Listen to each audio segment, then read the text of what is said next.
Você é engenheiro? Aí, quem não quer dar pra ele? Tô aqui, cara.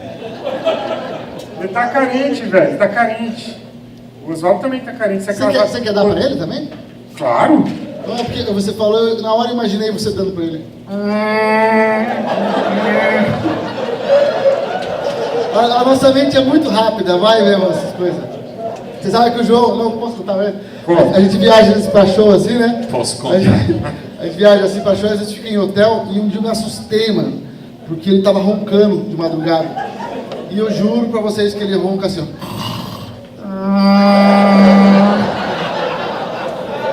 Eu acordei e falei, Edson, tem um navio petroleiro passando ali fora. Eu achei que era a mulher de cima empurrando uma cômoda. Sabe quando empurra e tá velha já? Desvio de septo. Desvio de septo, o microfone também tem desvio de Não septo. tem pau torto? Não comeu? Já pegou uns velhos de pau torto? Já pegou. Ela que gosta do velho? É, ela é virgem ainda, olha a carinha dela, mano. Não, todo domingo ela tá no asilo. Você gosta de velho, é? Eu que inventei isso, coitado. Ah, você que inventou. Qual é teu nome? Luciene. Eu acho engraçado que você gosta de velho, né? Você gosta de velho, né?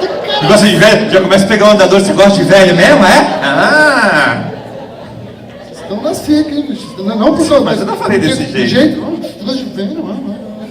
Eu falei assim? Falou. É? Você fez assim, Tá louco, eu não faço isso. Eu tenho nojo de quem faz isso. eu acho que a pior coisa que um homem pode fazer quando uma mulher É tá a pior passando... coisa. Pior do que assobiar, pior do que buzinar, é fazer...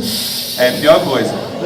Parece que ele tem retenção de líquido na boca porque usa aparelho. O que foi? A mulher gostosa? Não, eu uso aparelho. Parece uma porção de picanha na chapa chegando. Que isso? Eu tô fritando com isso.